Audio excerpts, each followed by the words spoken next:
com. You can watch good things on your computer or your mobile device. And you'll see that I've got a little extra to my wardrobe today. It's like the first time and probably only time I feel like I'm on the red carpet. And I've got security guards in here making sure that my necklace goes home with them and not with me. But joining me is Chris Wells. He's the Executive Director of the Mississippi Department of Environmental Quality, and James Starnes, who is the geologist with the Mississippi Department of Environmental Equality. And he's one of the geologists who found the Opal in Claiborne County, who they are trying or supporting legislation to make it our state's gemstone. So how cool is this, guys? Thank you for having us. I think this is exciting. Okay, Chris, I'm going to start with you. If this is the first time we've heard of MDEQ, which I know y'all go by for short, what is it that you guys do on a daily basis? I know it's not always finding gemstones. No, and have you got an hour for me to tell? Actually, we do. Kind of. We are, I think, have been a little bit of an obscure agency in the past, but we are primarily, I'd say, is we are the environmental protection agency of the state, but we do a wide range of things. Our Office of Geology that James works in is the State Geological Survey, and we deal with water usage, air pollution, water pollution, waste management. We do coastal restoration work. We're managing an ARPA grant program.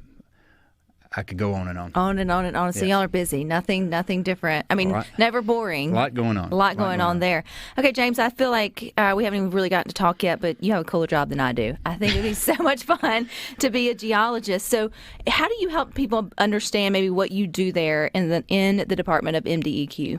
Well, we, as a organization under DEQ, we actually go back quite a ways.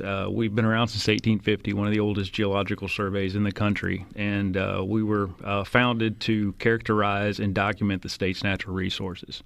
And our primary work is in geologic mapping, and so we go out and we map the state's geological resources. And then that would be like what was here for a long time ago and that we're slowly using up, or what's just unique to Mississippi? How do you describe that? All of the above. We look at the area's fossils. We look at the area's archaeological resources. We look at how all the different layers were put together as far as the geology is concerned. We look at how and where groundwater is. We get to do all kinds of neat things. And the cool part is when you start looking at all that, you realize, yes, Mississippi, she may have just celebrated her bicentennial, but technically the land's been here a long time. Well, not only that, people have been coming here to Mississippi to study its geology for almost 200 years. And Mississippi is a very, very special place because of the geological resources that are preserved here. Is it as different in the different quadrants or sectors of the state as the people are? Yes, it is. Yes, it is. And every corner of the state has a unique story as far as the geology is concerned. And the way the geology is kind of set up is the oldest rocks that we have in the state are up in the northeastern part of the state. If you've ever been up to Tishomingo County, especially Tishomingo State Park, you're almost in the foothills of the Appalachian Mountains, and you know what kind of a different world that is. If you go to central Mississippi, where the Red Hills are, you know what kind of a different world that is. The Delta. In its farmland, the Black Prairie region, all the way down to the Mississippi Gulf Coast. It's very, very unique no matter where you go. Well, you went to Claiborne County. When did you go there? We've been mapping the western bluff line and the Delta region here more recently, probably over the last 2 decades. And it's a very, very interesting area, something we really don't really well understand, and that's why we work in these areas that really, really need to have better attention paid to them so we can better understand them. So what was going on? Just routine geological survey, and then you saw something sparkling. Yes, it's kind of. I assume that's how it happened. I mean, I wasn't there. That's actually exactly how it happened. We were out in the field one day, and how we get our data is we have a core and sample library, and we have our literature, and we kind of get a little bit of background on what we might be looking at, and we put all these tools together to come up with a kind of a geological model of the area, and then we go out and we field check that model and see what's there and take photographs and take samples, and we were out doing just that, and so certainly something sparkled there, and it was Quite amazing, actually. I would assume if you've been doing this for how long, James? Well, I'm going to say it's not a new hobby you picked up last week. It's something I've been doing all my life. I've been interested in geology since I was a kid, and just never grew up. And it's just something I've always been interested in. How often, since you're out in the field all the time, do you come across something that you go, oh, I don't know what that is? In Mississippi, it happens every day. Really? Yes, Okay. yes. We are always finding something new every time we're out. It's the geology of the state is a little bit different than going out west. You go out west and you can drive and you can look at the geology, right on the roadside here. In Mississippi, everything's covered in grass and trees, and so the geology is very well obscured. But every time we get a new window into the geology, we learn something new, whether it's a new fossil, whether it's a new rock, whether it's a new thing about the timing of things. And of course, this opal, that was kind of a big surprise. So you picked it up. Now you're going to hold it up. So if you're looking at supertalktv.com, you'll see James holding up that's what comes out of the ground, right? So that is what you found. That is the raw stone there, and it is in a sandstone. And it is in the Catahoula Formation of Claiborne County. So was it just sort of uncovered, or did you have to dig for it? It was on the surface. It was just laying there on the surface? Exactly. Just probably how long do you think it's been there? The formation was formed about 20 million years ago. But so the yesterday. erosion, but the erosion that created the hills in the area happened during the last ice age. So it was exposed within the last ice age. So what did you do next? Oh gosh. Well, we you call Chris. we ended up bringing a bunch of samples back, and we ended up publishing the geological map on it.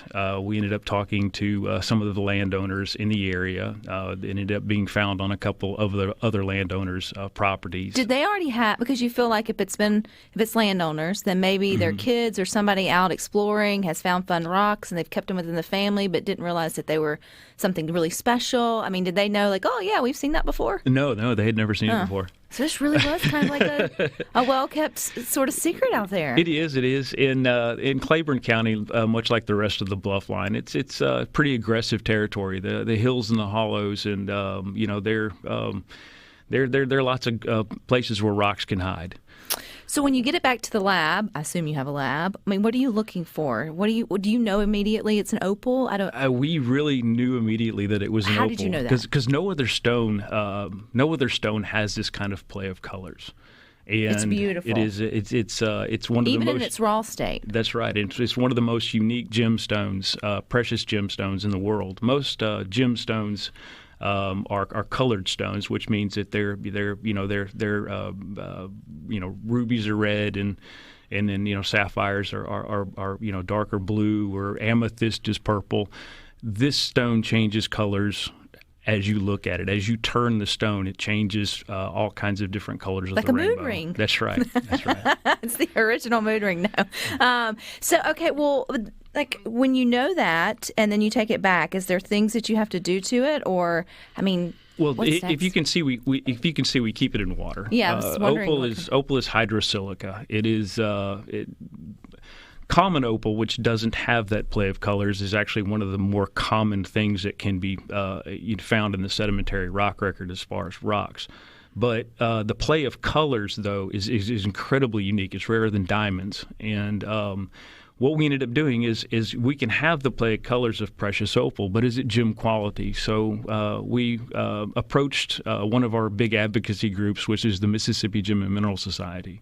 And they went ahead. They've got artisans. They actually have a lapidary school where they cut stones, and they teach people how to cut stones and wrap stones and make jewelry and things like that. But they're also big fossil collectors and rock collectors, and a lot of the things that are new to us are found by them when doing their normal their normal field work. So you got to call them and say, "Hey, boys, girls, I got something for you."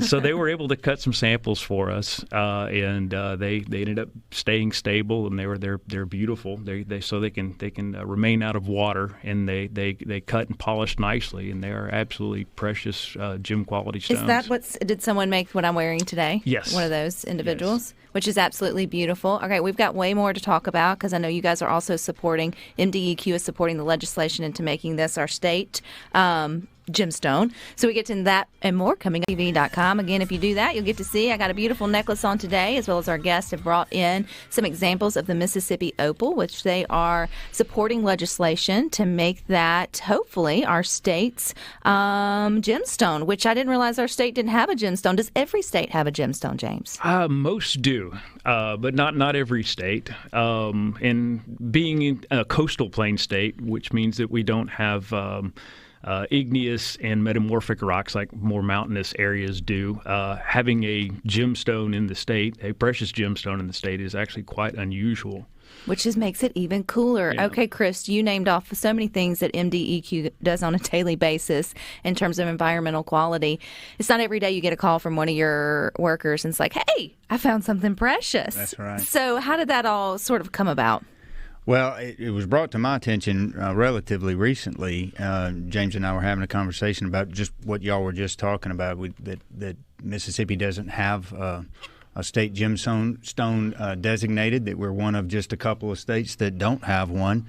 And, that kind of thing can just having the designation then opens up so many other things, from education to tourism opportunities, and just getting people interested in that diverse geology that we have, that James spoke about earlier and is so much more familiar with than I am. But it's just it's one of those rare situations where we have an opportunity to sort of contribute to the lore of the state, if you will. I think so, and it breeds interest. It gives for conversation, and then I'm assuming other colleagues of yours, James, from around would want to come and sort of be interested in what's going on here in Mississippi, sort of around it. For it to be, I guess, a precious gemstone, would that mean that maybe, or our states, that other states don't are less likely to have an opal, or in Mississippi is just right for the conditions to have, like, I guess, a spot for them? Opal is one of the most unusual stones in the fact that we just don't understand what it takes for the actual situation for it to be precious opal. This is something that has been studied by scientists and geochemists for a long time. And if we could recreate this in a lab, if we could recreate this, and go out and find, where this thing happens in nature, it would be great, because then we could kind of predict, where the next find will be. Opal doesn't work that way. There's a lot we don't know about how it forms. Kind of like Mississippi. It's almost like that is the perfect gemstone for us. Okay, so how does one even go about it? I mean, you found it. That's one thing that's really cool. But what are the processes of making it the official state gemstone?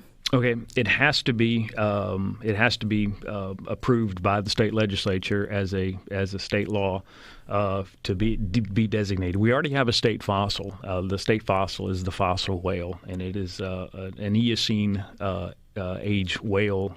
These are ancient animals. I would have failed that. I would have failed that pop quiz. You wouldn't think whales necessarily with Mississippi. But these are things that students are going to learn in their physical science classrooms about their state, and we're hoping to add that. I slept through that day.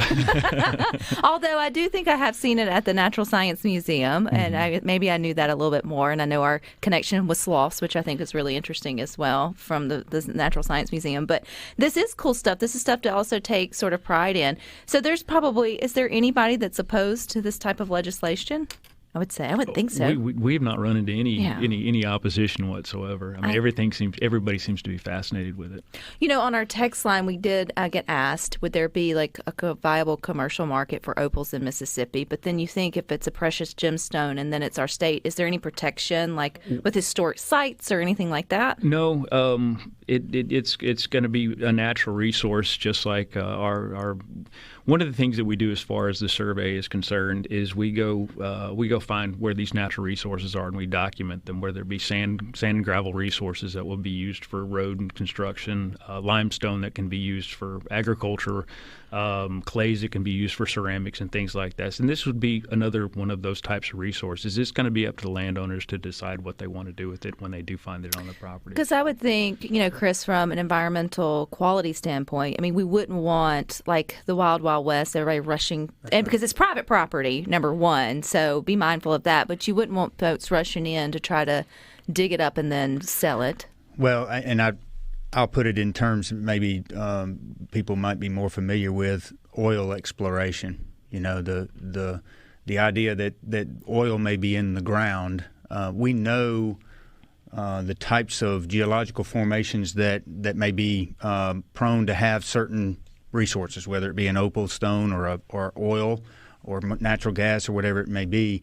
Our folks in our Office of Geology, as James just alluded to, their job is to sort of map that, to make a public record, if you will, of what's there and what we believe is there. This stone was found in Claiborne County, but the formation that it might that the opal may exist in is located in more than just that one county, and so we map the resource, and then other processes take over from that standpoint. If there was a market, and to the extent that there is a market for precious opal, our records will show folks that might be interested in exploring that where they could find it, and then they would have to get landowner permissions and mineral rights and all of those different things that go along with that. Yeah, I think folks right now who have mineral rights to land, they're starting to wonder, like, what does this look like? How do I go find it? I may have looked over it over the years or whatever it may be.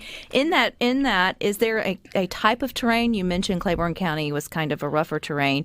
Are you less likely, James, to find this like on the sandy beaches of the Gulf Coast versus where you guys found it, or is there a chance that it could be in anybody's backyard? Well, there's a specific formation that this material is occurring in, and it is the Catahoula Formation. And this formation outcrops. I've got a little geological map here I can hold up. Yeah. Okay, the geological map here, it's kind of in a peach color through here, and it covers the counties of Claiborne, Copiah, Covington, Hinds, Jasper, Jones, Rankin, Simpson, Smith, Warren, and Wayne counties.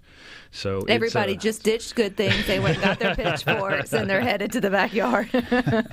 But hopefully what this find will do is get people interested in what is in their own backyards. And, hopefully other discoveries, maybe of different magnitude can be found. If they do find it, James, I mean, it's not like a lottery ticket just yet, right? But what do they do with it? Well, we I wouldn't know what to do with it after I found it, other than put it under my bed. Yeah, we'd like to know about it, just for the understanding of the geology of the state. But, like I said, once we find things and once we document them, it is up to the public to do with what, with it. So the beautiful necklace that I'm getting to wear that has a great big oval, opals, I want to say it wasn't oval, but it's an oval opal on it. What would they consider it gemstone worthy of somebody wanting to purchase, buy it? Would they want it to be able to turn it into jewelry to then sell it? That's what I'm trying to say. Take the raw product, purchase the raw product for them to be able to create something out of it. I imagine that something like that may happen on a small scale. We just don't know how much of this material is here. And then that's kind of sad too. You would hate to know that it all got, excavated and then no more Mississippi opal. But then that's supply and demand. James is not my fault. Well, and it is the October birthstone, as I appreciate it. So it's known out there already. The opal itself, the existence of it, and the value of it from that standpoint. Well, I think it's exciting, and there's a lot of folks who are interested in it, obviously on the text line and all, and I can't see why we wouldn't want to have pride in having a gemstone that's associated sort of with our state. A lot of thought went into the naming of it, huh, James? Did you do that all by yourself? Or was that Jan? That was Jan. Definitely picking. Are there other opals that would have different characteristics, like I know with diamonds or something, or is it just the opal and then we named it the Mississippi opal? The Mississippi opal is a unique type of opal. It's what we call a matrix opal. It's in a sandstone, but the types of fire that it does contain, it's called like a sheet fire. So it looks like sheets of color throughout the stone as you move it. Ethiopian opal has a different type of very, very unique fire. That's one of the big opal producers. And Australian opal kind of runs the gamut, but some of the most expensive opals come out of Australia. But the different regions that opal is produced out of Australia, people have named them for their regions because they're so unique. But Mississippi opal is definitely a unique stone. You're not gonna mistake it for another type of opal. So an opal collector would want it. It wouldn't just be one and the same if they were going around the world collecting opals? I can't tell you how many people, especially opal collectors and people interested in opal, were interested in it and have been interested in it since we found it. So don't leave us yet to go dig in your backyard. I want to keep James around and ask about fostering this kind of curiosity in our kiddos coming up next. All right, thanks. Guys, just head on over to supertalktv.com. We're continuing our conversation with Chris Wells. He's the Executive Director of the Mississippi Department of Environmental Quality, along with James Starnes, geologist, the coolest one ever, in my opinion, for MDEQ. He found what we hope to be the Mississippi opal officially. Well, even if the legislation happens to not pass, which we're all going to cross our fingers, I can't see a reason why it wouldn't be a good thing. Will it stay named the Mississippi opal? Do y'all get to do that if you found it? We will always refer to it as the Mississippi opal. All right. Well, you got to toot your own horn, or we'll toot it for you, because I found out during the break, thanks to Rhino, that your James, the whale fossil that you dug up, is on display at the National Museum of Japan, and it was right here in Mississippi. That's right, and a copy of it is hanging from the ceiling at the Natural Science Museum in Jackson. That's pretty doggone cool. Okay, I want to talk about the fostering kids' interest in all of this, because I've shared that I've got my oldest is very into rocks. Even Christmas, Santa brought her a rock tumbler. It sounds like a dryer going on in my garage right now, which I think is really cool. How important is it for parents, I guess, to give them the opportunity to be curious about rocks and dirt and all the things? Oh, it's essential. I mean, kids naturally have a curiosity about the world around them. Any parent knows that they set their kids out on the playground and they come back with a pocket full of rocks that they've got that bug. And what we're trying to do is foster that bug. And the actual this push to have the state gemstone kind of goes back a little bit of a couple of years. We worked with Yinan Wang. It's a friend of mine. He authors children's books about geology and various aspects of geology. And we worked on a very, very small part of that book called 50 States, Gems and Minerals from each state. And each geological survey was supposed to, let put a little bit about what the state gemstone, the official state gemstone, and the official state mineral is for each state. And if we didn't have one, we'd want to nominate one, for the purposes of the book. And we decided to take that a little bit one step further, and we've got one. Might as well go ahead and put that out there. But no, having something like this where the kids would possibly go out and find something similar themselves, would have them.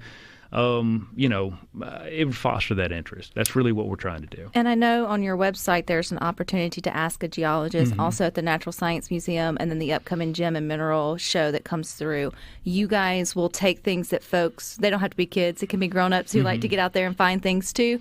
My daughter's actually brought something to the Natural Science Museum and showed a geologist, and they were able to tell her what it was. You're going to ask me, I can't remember off the top of my head.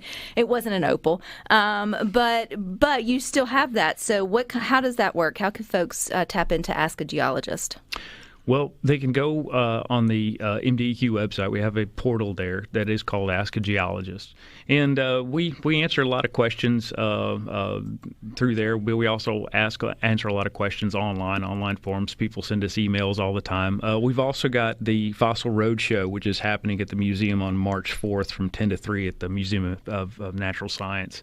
It's going to be myself, several other geologists from the state, as well as the several geologists from the universities. And people bring their finds in, and we get to see what they're collecting. And a lot of times it's things we've seen before, but every year somebody brings in their little box of rocks something we've never seen before. Well, you also mentioned, James, that like my daughter out digging up before, at 10, but was a little bit younger. I mean, she would go out and spend hours with a little shovel in the gravel driveway, and just in her mind, her imagination, it was dinosaur bones, and it was, all these sort of things. Whether it was or wasn't, she just created this entire world in a little, cup for her. But you said there really could be some cool stuff in there. Oh, well, yeah. We have a book out there called Rocks and Fossils from Mississippi Gravel. Most people's first introduction to fossil collecting in the state is from gravel fossils, things they find on the playground, things they find in gravel driveways and stuff like that. Those fossils are ancient, and I do mean really, really ancient. They're older than the days of the dinosaurs. They're actually marine fossils from a time called the Paleozoic, so they're several 100 million years old. So when kids bring me these fossils and they're like, well, I found this. Is this a dinosaur seashell or something like that? And I was like, no, that's even older than a dinosaur. And you should see the look in their eyes. But, we kind of want to foster that interest in people in our not just our natural history. You mentioned, James, you guys were at MDEQ, the first of our generation, or I guess era, to find the Mississippi opal, but we certainly weren't the first ever to sort of look for it. How far back? Likely not. Not. One of the things that we do, we also study some of the archaeological resources, and that basically is geology is man's relationship with his environment.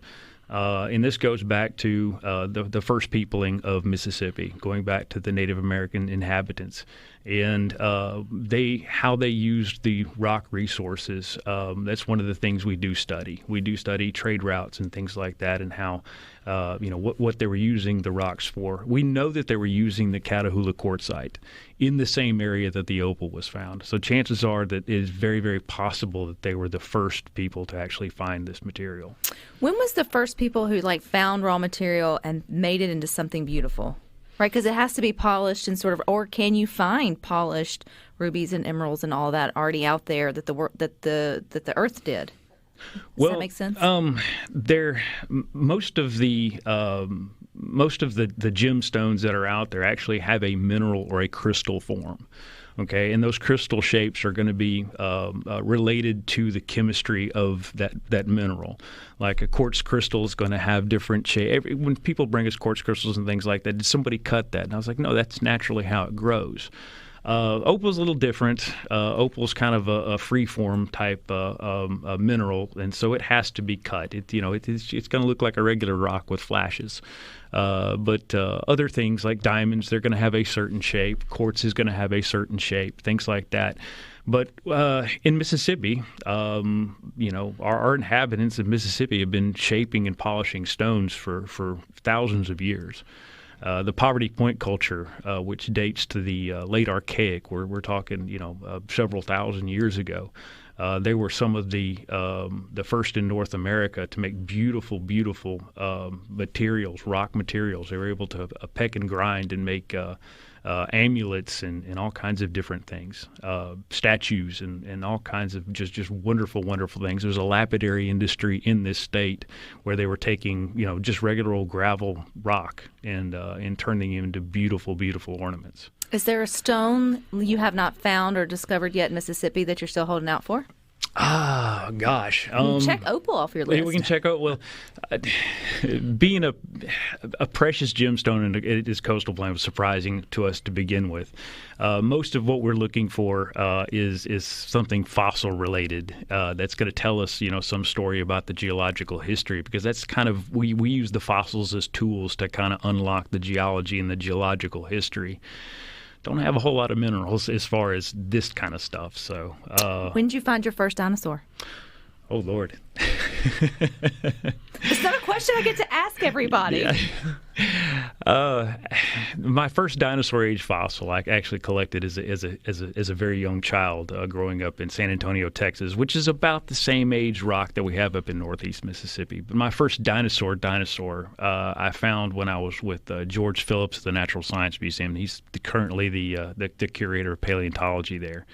And we were working the Utah Formation, and I found a dromaeosaur, which Velociraptor is related to. I ended up finding a tooth of one of those animals. Is it like in the movie? Do y'all pop champagne and get really excited and then go to work digging? Kind of. We all get excited. That's for certain. Oh, man, there needs to be champagne.